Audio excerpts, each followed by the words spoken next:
Hello welcome dear students and dear friends, आप सभी का स्वागत है me and my two class के अंतर्गत। और यहाँ पर हम बात कर रहे हैं आपके जीडीएस के बारे में, क्योंकि काफ़ी स्टूडेंट ने सवाल किया था कि सर डाक विभाग में भर्ती आई या नहीं आई, और आती है तो कब आएगी, और बात करते हैं क्या क्वालिफिकेशन और किस प्रकार से होता है। तो जस्ट यहाँ पर देखिए, हम बात करते हैं जीडीएस यानी ग्रामीण डाक सेवक। ग्रामीण डाक सेवक, ठीक है, इस भर्ती के बारे में। तो सबसे पहले तो मैं आपको ये बता दूं कि इस भर्ती के लिए जो योग्यता होती है ना, योग्यता, वो योग्यता कितनी होती है? 10th पास होती है। कितनी होती है? 10th पास होती है। दूसरी बात ध्यान रखा जाए तो इसके अंतर्गत अगर प्रोसेस की बात करें, जैसे कि एग्ज़ाम, ठीक है, तो एग्ज़ाम नहीं होता, नो, एग्ज़ाम नहीं होता। और बात करते हैं, और नहीं इसकी कहने का मतलब कोई सिलेबस है कि भाई आप सिलेबस की तैयारी करें, तो वो भी नहीं होता है। एग्ज़ाम नहीं होता है। हम यहाँ पर सीधी सी बात करें, आपका क्या होता है? डायरेक्ट सिलेक्शन होता है।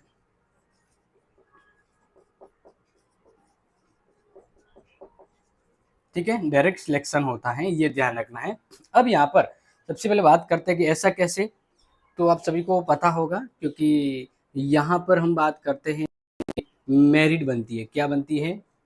मेरिट के अनुसार। और मैं ये अभी क्यों बता रहा हूँ, क्योंकि आप ये शॉर्ट नोटिस देख रहे हैं। इस शॉर्ट नोटिस के अकॉर्डिंग कहा गया है कि ग्रामीण डाक सेवक की जो भर्ती है वो कब शुरू होने वाली है? 15 जुलाई से। 15 जुलाई से फॉर्म के बारे में अपडेट आने वाला है, और फॉर्म शुरू होने वाला है 15 जुलाई से। तो ये ध्यान रखिएगा। अब यहाँ पर ये होता है कि 10th पास सबसे ज़रूरी ये है कि आपकी एज, उम्र है ना, वो ज़रूरी मायने रखती है। उम्र है 18 वर्ष अगर आपकी आयु है, ठीक है, आपने 10th पास किया है तो आप फॉर्म भर सकते हैं। ओके, अब यहाँ पर ये बात करते हैं कि 10th पास तो हर कोई फॉर्म भर लेता है, तो फिर यहाँ पर क्या होती है? मेरिट बनती है। आपने जिस स्टेट से, जिस डिस्ट्रिक्ट से और जिस सर्कल से वो फॉर्म अप्लाई किया है, वहाँ पर आपके जैसे कितने कैंडिडेट आए हैं, उस आधार पर। देखो, कहने का मतलब है, वैसे तो मेरिट की बात करें तो 90 भी जाती है, 95 भी जाती है, लेकिन अगर एक किसी विशेष सर्कल में किसी एक ही बंदे ने फॉर्म भरा है, मान लीजिए उसके पहले 70% भी है 10वीं में, कोई दूसरा फॉर्म नहीं भर पाया, तो उसका सिलेक्शन पक्का है। क्योंकि यहाँ पर हम बात करते हैं ओवरऑल को ध्यान में रखते हुए, लेकिन जो मेरिट बनती है वो उनके रिप्रेजेंटेटिव सर्कल जो होता है उसके अंदर बनती है। देखो, वहाँ पर जब फॉर्म ही नहीं आया तो फिर क्या होगा?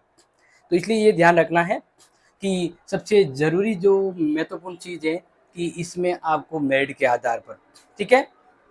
अब बात करते हैं, एग्ज़ाम तो होता नहीं है।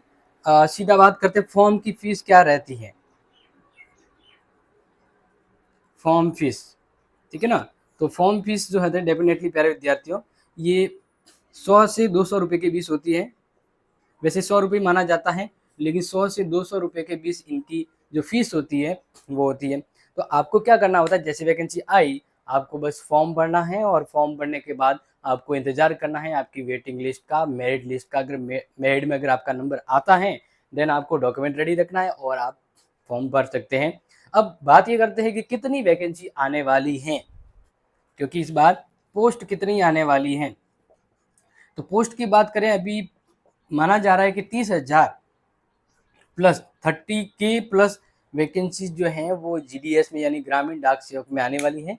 तो इस अकॉर्डिंग आपको बस 15 जुलाई को, वैसे भी मैं ऑफिशियली अपडेट के रूप में बता दूंगा, ये भी ऑफिशियली अपडेट के रूप में ही, मैंने शॉर्ट अपडेट के रूप में कुछ चीज़ें बता दी हैं। अब जैसे वैकेंसी डिक्लेयर होती है, मैं आपके सामने पूरी तरह से विशेष जानकारी के साथ आऊँगा, और कैसे फॉर्म भरना उसकी भी डिटेल यहाँ पर हम शेयर करेंगे।